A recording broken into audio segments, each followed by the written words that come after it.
everybody, and welcome to Tabcast, where we bring you the latest insights on the future of food technology and sustainability. I'm Tanya, the host from Tab Group, and today we are diving into one of the most exciting innovations in modern agriculture that also focuses on present agribusiness advancements, the vertical farming sector. As cities expand, arable land shrinks, and climate challenges intensify, the demand for efficient space saving and resource conscious farming solutions has never been greater. So we believe vertical farming is emerging as a game changer, offering a way to grow fresh, high quality produce in controlled environments.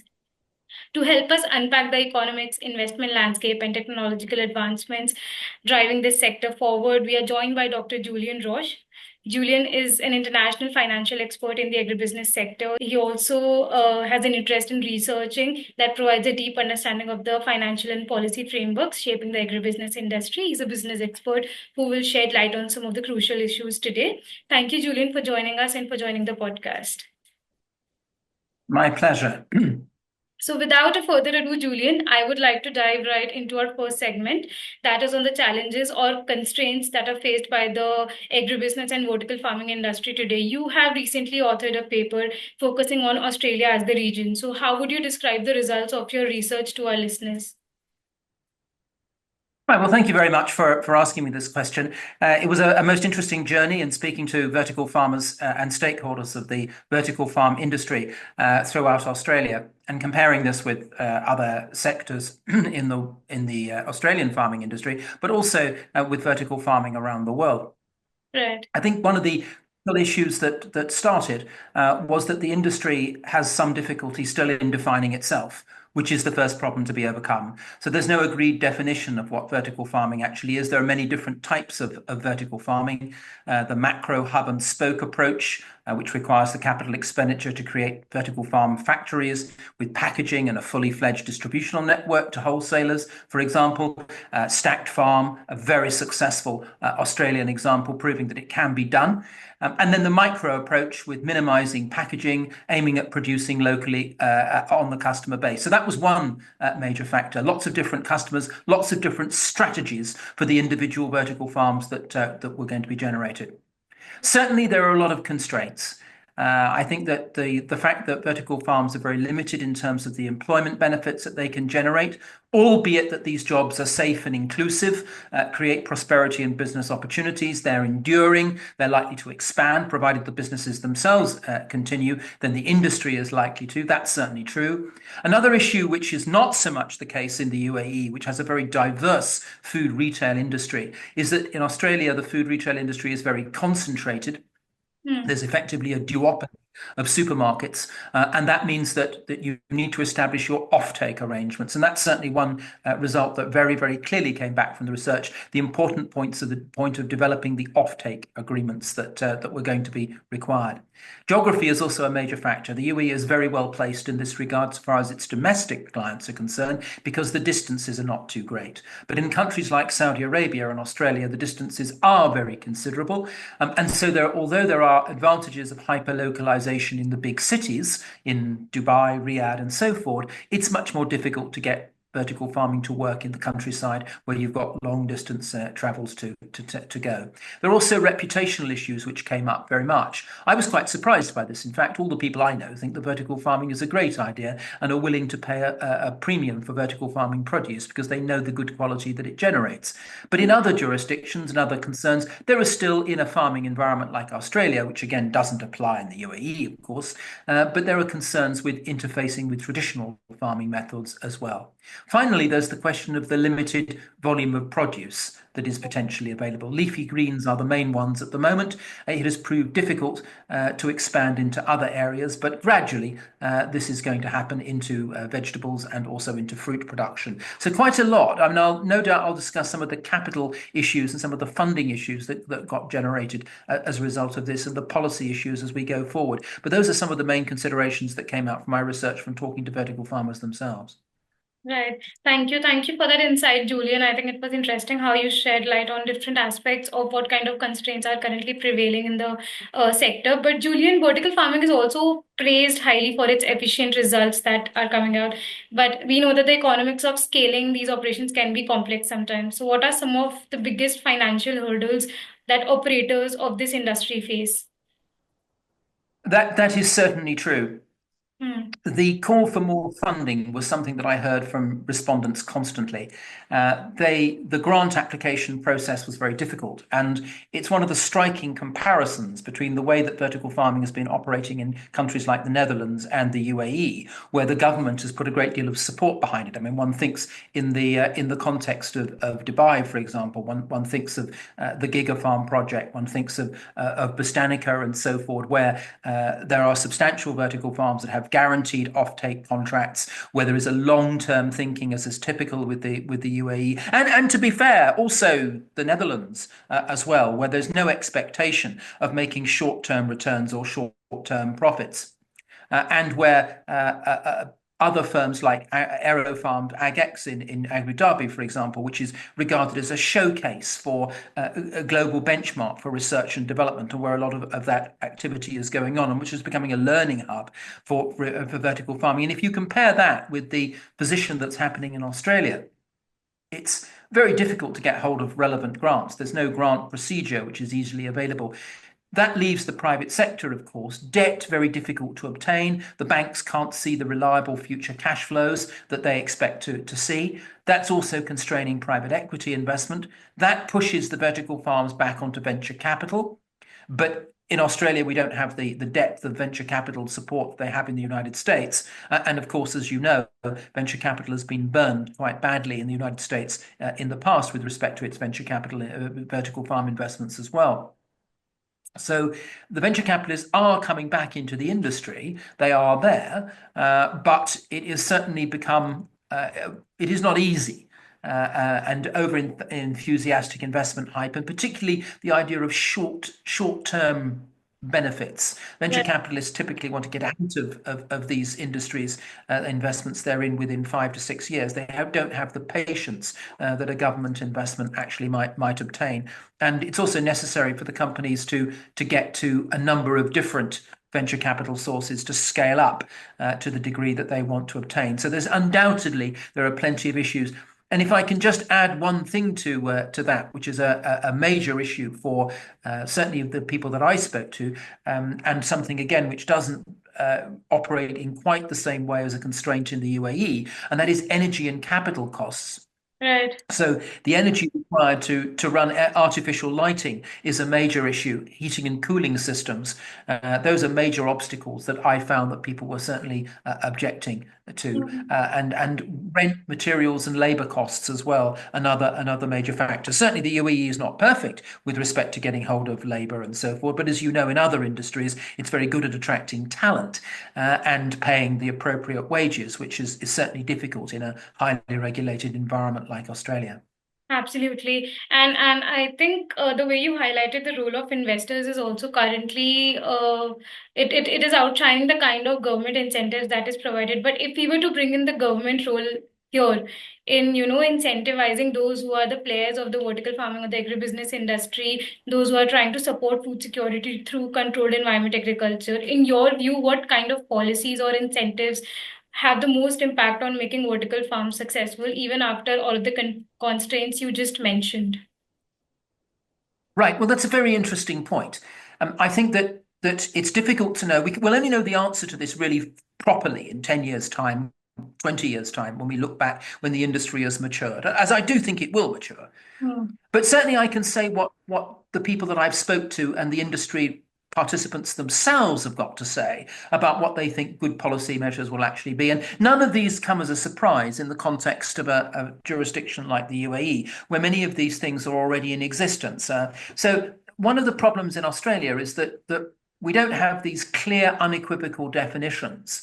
Particularly from a planning perspective. And you have to recall that in the Australian context, planning is incredibly difficult to do. A lot of the cities have been there for a long time. There isn't a lot of green space that can easily be used.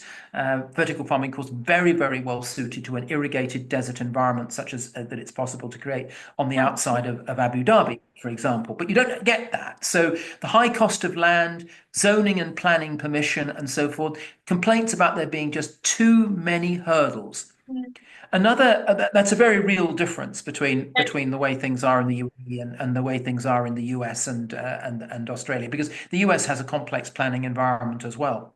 Mm. Secondly, I think people are calling for some form of industry peak body at a national level to coordinate all the different interests of vertical farms together.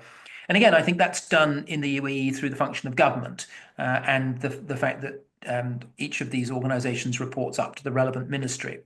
Mm. In the context of a competitive economy, having a peak body would be useful, and there certainly will be eventually. But what people are calling for broader than that, which certainly does exist in the US now, and if you look at Vertical Farming Daily and see the reports coming out there so regularly and so frequently, what one can describe as the development of a vertical farming ecosystem. Now, we Mm. don't have that yet in the UAE because we don't have sufficient numbers of vertical farms for them to integrate. They're all individual projects at the moment being run by government. And given that they're being run on such a substantial scale, I think it's probably not necessarily the case that such an ecosystem would need to be built in the same way. There's more a question of vertical integration. But in the context of a very large geographical space like Australia and also Saudi, building an ecosystem where you've got training, you've got producers together, you've got technology implementation, you've got reporting back to government, understanding where funding would actually come from, all of these things together, city deals and wider sustainability initiatives like bioengineering, the integration with renewable energy at discounted price and so forth, creating infrastructure. These things can be done, but Yeah. they need to be knit together. And that's what is not happening in the Australian context. And it brings back to the fundamental differences in the way the countries are organized themselves. That planning and organization and so forth from the top down is really very, very beneficial in the context of vertical farming. Hmm. I think that was a crucial statement you just made, and I completely believe with the idea that it has to be a holistic top-down approach. It cannot simply be diversified into individual responsibilities. It has to be mutual, and it has to be holistic so as to come out a fruitful project, right? Yes, that's absolutely right. I mean, if you look at what's happening in the Netherlands with large projects, there was a real culture clash Hmm. when we had a professor from the Netherlands come to Australia to present on this. He was talking about large quantities of government support, 50-year timeframes, the kind of thing that the UAE takes for granted in a whole number of different areas, not just vertical farming and not just agriculture as a whole. But in the context of an economy that doesn't have formal support for agriculture, as Australia doesn't, then of course there's a sensitivity about the idea of providing financial support for vertical farming and not providing that financial support for broadacre farms, which suffer from drought and suffer from all the other issues, which might put them at a potential disadvantage down the road. So it's quite a politically sensitive issue here, in a way that it doesn't raise those kinds of issues in the context of the UAE.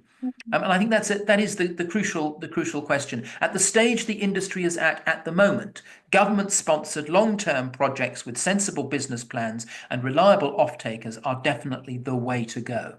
Absolutely. I think that was an incredible one-liner that you passed. And now, if you were to shift our gear to market trends and investment opportunities, Julian, with global interest in sustainable agriculture rising off lately and investment in vertical farming is also accelerating, as we mentioned, in various regions of the world. So, what are some of the key factors that are actually attracting investors to this industry? Why are there more venture capitalists who are being interested to take part in such kind of projects? What is the crux of it?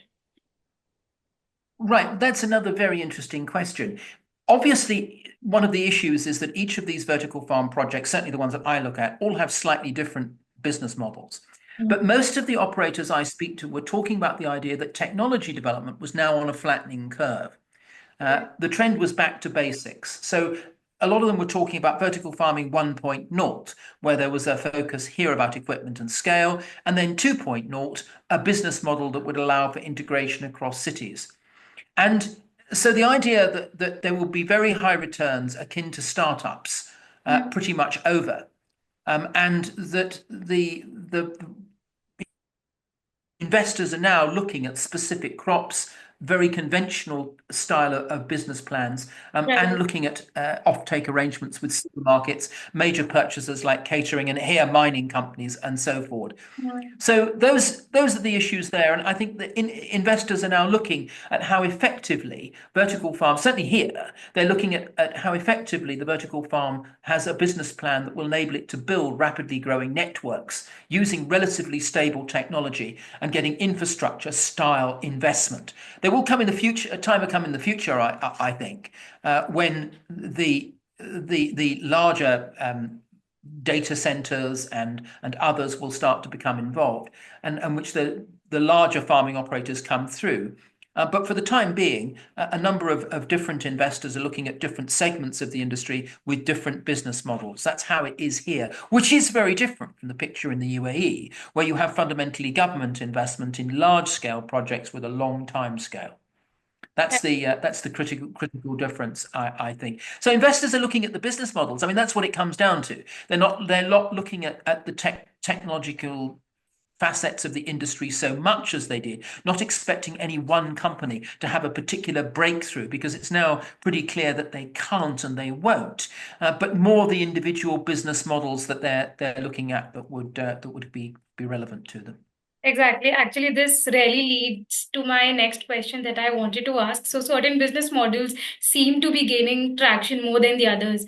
And are there any particular approaches that you would like to share with your expertise? For example, high-end consumer markets, direct-to-supermarket supply, or businesses that are, backed by government initiatives. Is that the approach that may prove to be more sustainable and more profitable than others?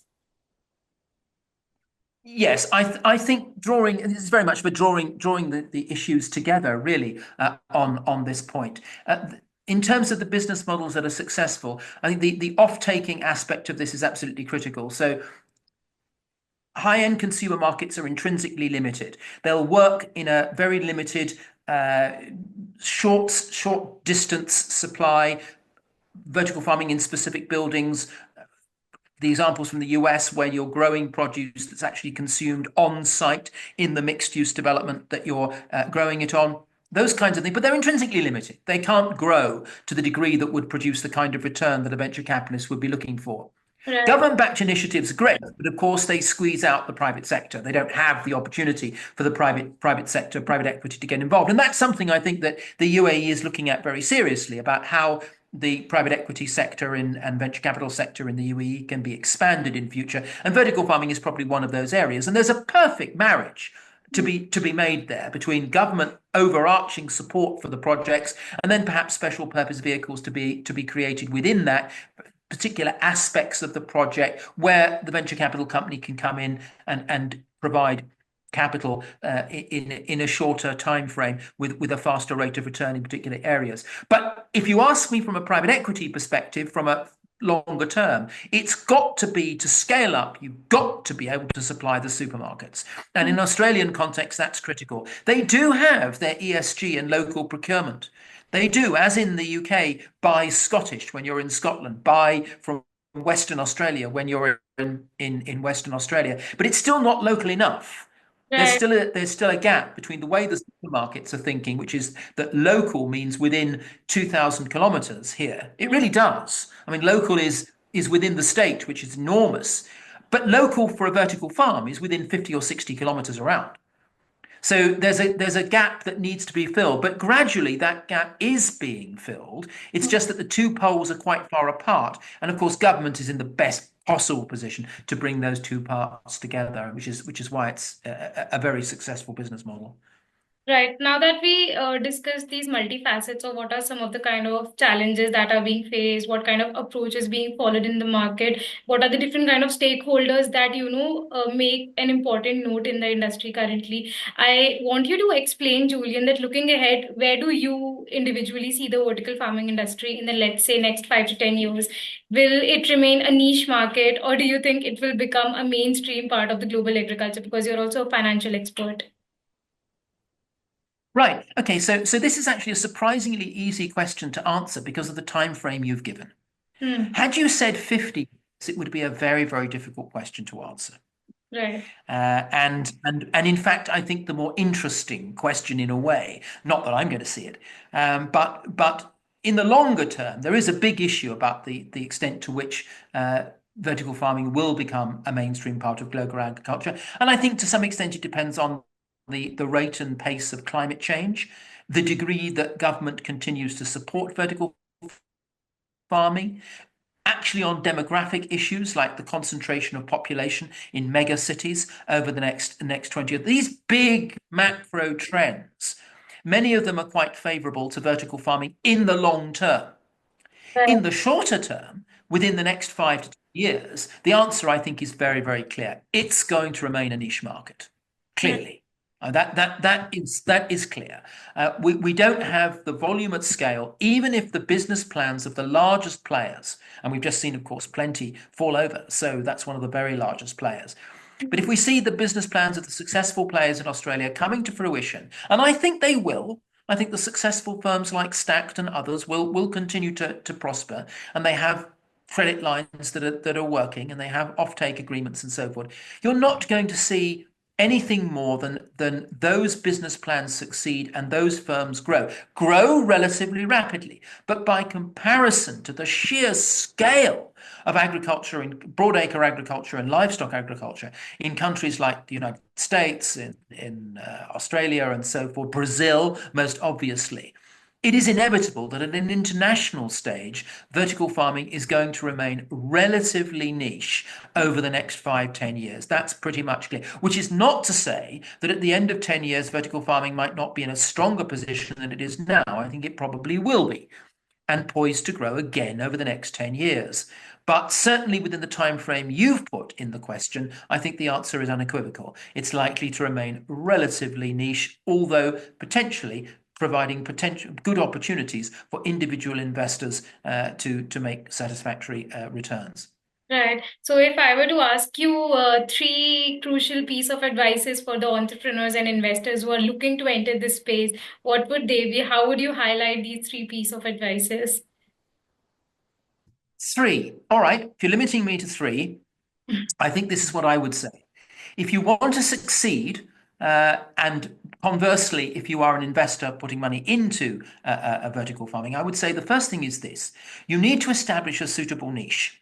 Hmm. So you've got to be able to have a crafted business plan which is going to enable you to compete in a particular area, in a particular geographical space with a particular product over a specific time frame, and you've got to be reasonably confident that you're going to be able to occupy that niche profitably. So you can't afford to do everything at the same time. You have to establish that niche. So that's the first one. The second one is, as Tenacious Ventures have been saying and others have been saying, you must be able to source relatively patient capital. Ideally, the government gets behind you, whether it's the state government in Australia, which they have not done, or the federal government in Abu Dhabi, which they have done, and in Dubai, where you've got Emirates Airlines and so forth supporting. Again, that's been done. Ideally, you want patient capital because this is not going to be a quick turnaround. And Right. finally, and linked to that, I think the third thing that I would be going for is that I would want to try as far as possible to get the offtake arrangements in place before I launch the business, rather than the other way around.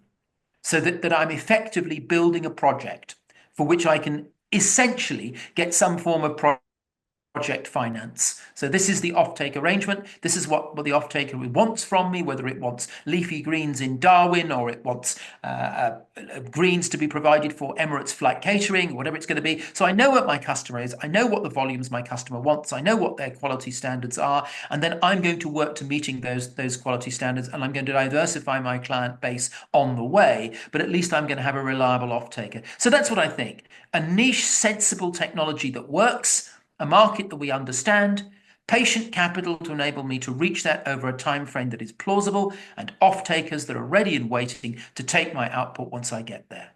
Absolutely. I think that was a very precise answer, Julian. And this has been a fantastic conversation with you. Your insights into the economic landscape of vertical farming have been incredibly valuable, I believe, for me personally, and also for the audience who's going to be listening to this. We have a diverse audience who are interested in understanding more about agribusiness and how they can succumb to the newer technological ideas and what is coming to the market. And for our listeners, if you found this discussion insightful, don't forget to subscribe and stay tuned for more conversations. And that's a wrap for today's episode. Thank you for tuning in. And until next time, thanks, Julian. Thank you very much indeed. Thank you very much, Annie. Bye. Bye bye.